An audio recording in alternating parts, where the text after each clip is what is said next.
Chapter 12. Parvana stayed home for a few days. She went out to get water, and she and Naria took the little ones out into the sunshine. But beyond that, she wanted to be with her family. I need a break, she told her mother. I don't want to see anything ugly for a little while. Mother and Mrs. Weira had heard about the events at the stadium from other women's group members. Some had husbands or brothers who had been there. This goes on every Friday, Mother said. What century are we living in?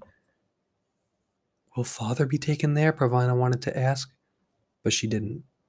Her mother wouldn't know. During her days at home, Pravana coached Miriam on her counting, tried to learn mending from Naria, and listened to Mrs. Weira's stories. They weren't as good as Father's stories. Mostly they were descriptions of field hockey games or other athletic events. Still, they were entertaining, and Mrs. Weira was so enthusiastic about them that she made other people enthusiastic too.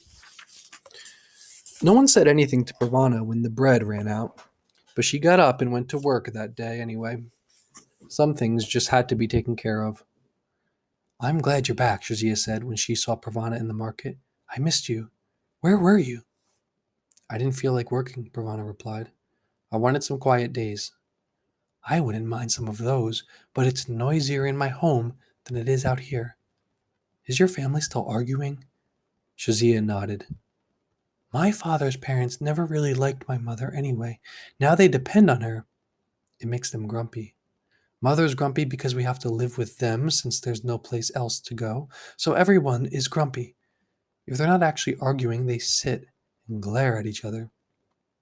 Pravana thought about how it felt in her home sometimes, with everyone going around with tight lips and unshed tears in their eyes. It sounded even worse in Shozia's house. Can I tell you a secret? Shozia asked. She led Pravana over to a low wall, and they sat down. Of course you can tell me. I won't tell anyone. I'm saving money, a little bit each day. I'm getting out of here. Where? When? Shozia kicked at the wall in a rhythm, but Pravana stopped her.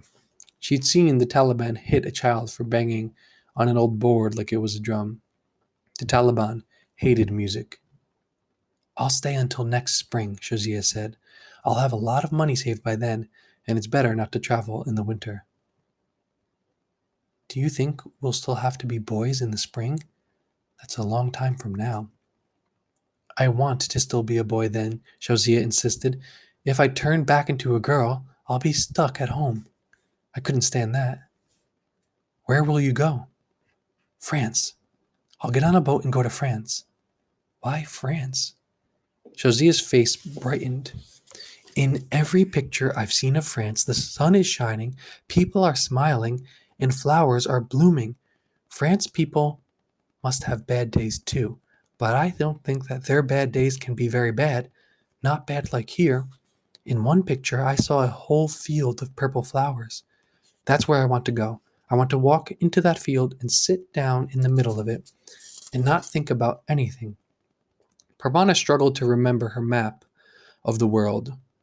I'm not sure you can get to France by boat. Sure I can. I've got it all figured out. I'll tell a group of nomads that I'm an orphan, and I'll travel with them into Pakistan. My father told me they go back and forth with the seasons looking for grass for their sheep. In Pakistan, I head down to the Arabian Sea, get on a boat, and go to France. She spoke as if nothing could be more simple.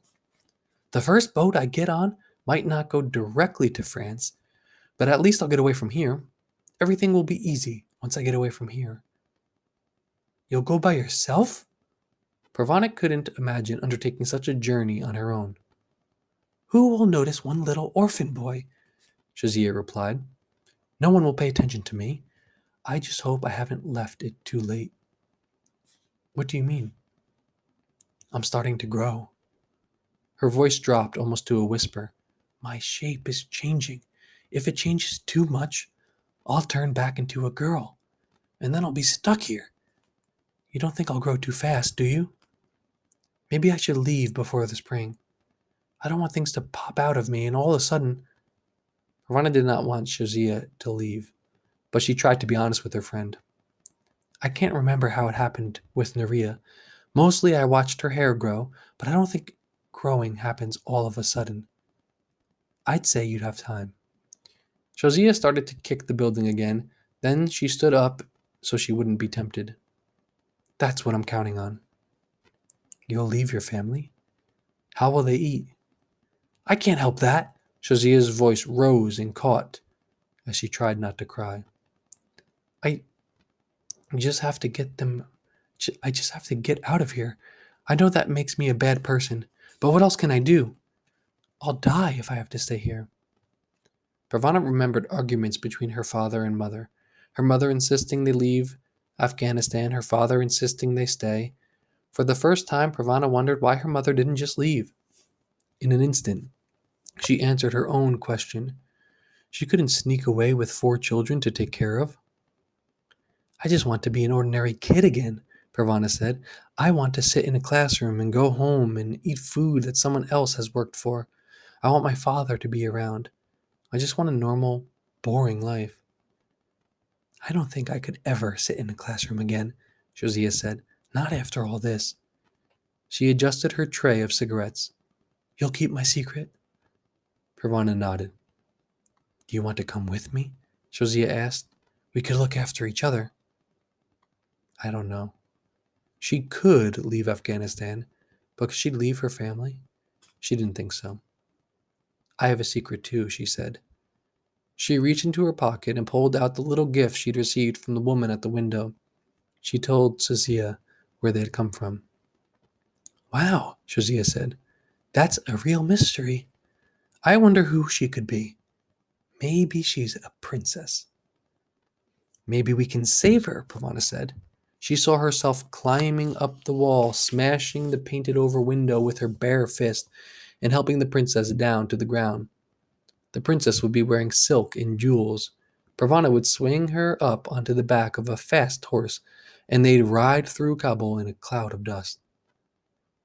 I'll need a fast horse, she said. How about one of those? Shazia pointed to a herd of long-haired sheep snuffling through the garbage on the ground of the market. Pravana laughed, and the girls went back to work. At her mother's suggestion, Pravana had bought a few pounds of dried fruit and nuts. Naria and Miriam put them into smaller bags, enough for a snack for one person. Pravana sold these from her blanket and her tray. In the afternoon, she and Shazia wandered around the market looking for customers. Sometimes they went to the bus depot, but they had a lot of competition there.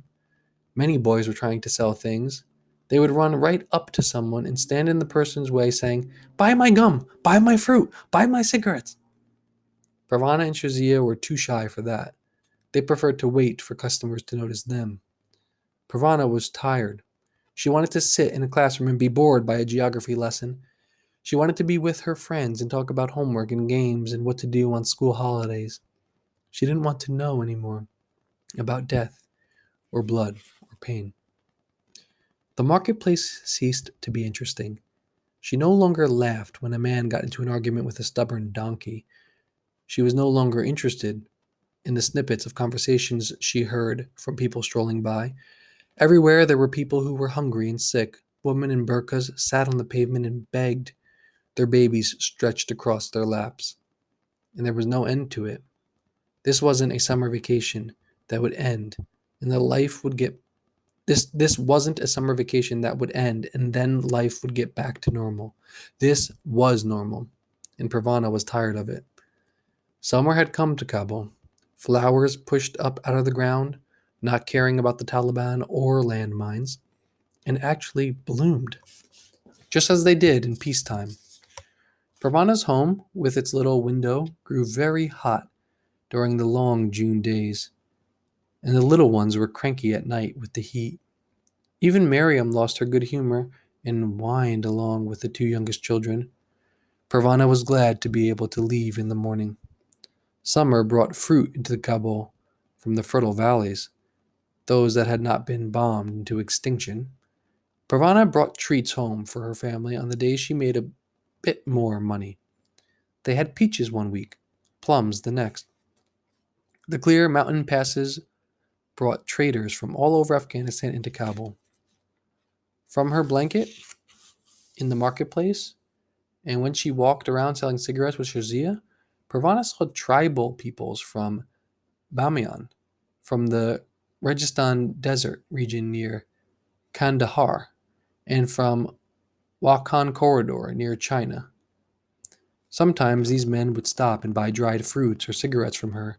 Sometimes they had something for her to read or write. She would always ask where they were from and what it was like there so she could have something new to tell her family when she went home. Sometimes they told her about the weather. Sometimes they told her of the beautiful mountains or the fields of opium poppies blooming into flower, or the orchards heavy with fruit. Sometimes they told her of the war, of battles they had seen and people they had lost. Pravana remembered it all to tell her family when she got home. Through Mother and Miss Weira's women's group, a secret little school was started. Naria was the teacher. The Taliban would close down any school they discovered, so Naria and Mrs. Weira were very careful. This school held only 5 girls, including Miriam. They were all around her age. They were taught in 2 different groups, never at the same time, 2 days running. Sometimes the students came to Naria. Sometimes Naria went to the students. Sometimes Pravana was her escort. Sometimes she carried a squirming Ali. "He's getting too big to be carried around," Naria said to Pravana on one of their noonday walks. Mother had allowed Naria to leave Ali at home to get a break from him. They only had Miriam with them, and she was no trouble. "How are your students doing?" "Oh, they can't learn much in a few hours a week," Naria replied, "and we don't have any books or school supplies. Still, I guess it's better than nothing." The little gifts from the window kept landing on Pravana's blanket every couple of weeks. Sometimes it was a piece of embroidery. Sometimes it was a piece of candy or a single bead. It was as if the window woman was saying, "I'm still here," in the only way she could. Pravana checked carefully around her blanket every time she went to leave the market, in case one of the gifts had rolled off. One afternoon, she heard sounds coming from above her. A man was very angry. He was shouting at a woman who was crying and screaming. Pravana heard thuds and more screams. Without thinking, she sprang to her feet and looked up at the window, but she couldn't see anything through the painted glass. "What goes on in a man's house is his own business," a voice behind her said. She spun around to see a man holding out an envelope. "Forget about that and turn your mind to your own business. I have a letter for you to read."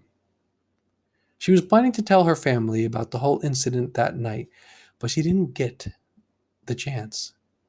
Instead, her family had something to tell her. "You'll never guess," her mother said. "Naria is getting married."